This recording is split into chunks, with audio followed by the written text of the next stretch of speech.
Signposts, a Fab monologue. You know, the Fab had herself a full-blown epiphany, Thursday morning to be precise. There I was, sipping my morning coffee, thinking about all the things I have to do to keep Fab World spinning.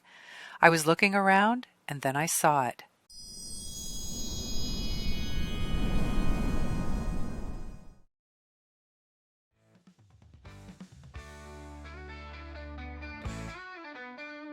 The signpost. Sitting quietly at the edge of Fab's front yard, a signpost that points nowhere. Now, you may not have one of your own or realize that you do, but in Fab World, there is a signpost. Signposts aren't all that odd. They live on at least one corner of every street intersection in every city. They remind us where we are. They help us get where we're going. But my signpost? It's been following me for years. It slipped into old drawings, hovered at the back of dim memories, and now resides right in my Fab World blender scene. It first appeared in a sketch, the very first drawing of Fab World, a house at the intersection of two country roads, a red brick one-room schoolhouse right across the road. And there, standing quietly but confidently, the signpost.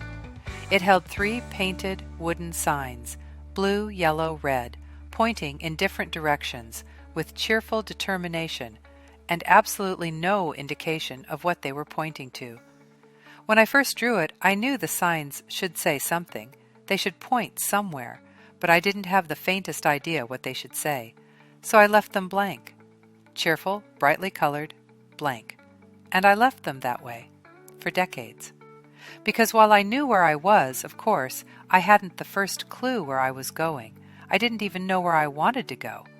But as the Fab has aged, gracefully as she does, something shifted. Maybe it's because I'm at the age where the calendar pages flip over a great deal faster than is seemly for something meant to mark largish chunks of time. Anymore, time barely has the opportunity to make a mark before the page is gone, and I'm confronted with yet another tidy set of squares representing a 12th of a year. Gone. Time is just gone. Whole days, whole weeks. Maybe, just maybe, time whispered to me, "It's time to do something. It's okay to do something." And in the gentlest of echoes, I could almost hear her say, "Like Dorothy and those sparkling red shoes, you've always had the power to decide where you want to go." And all at once, I realized I can choose, and it's time to decide what direction those signs point to. And that is a marvelous thing. So I decided. The red one points to the past, where I've been.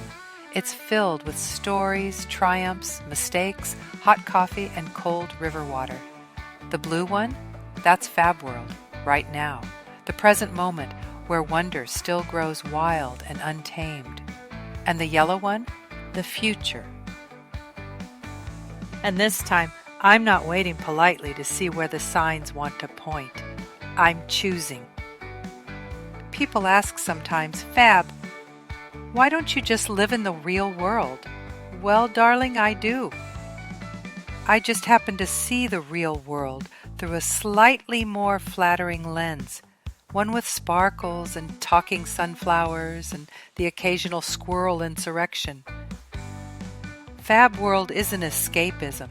It's how I make sense of things, how I soften the corners of hard days, how I hang snapshots and portraits and landscapes across the walls of my mind.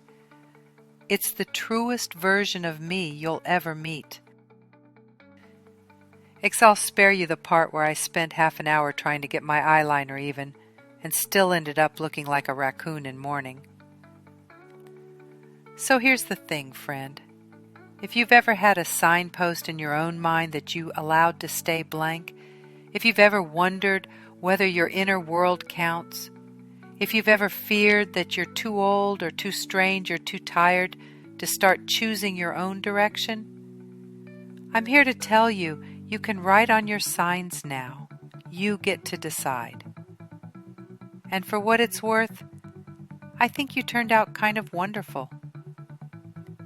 Now, if you'll excuse me, I think the yellow one could use a touch more glitter.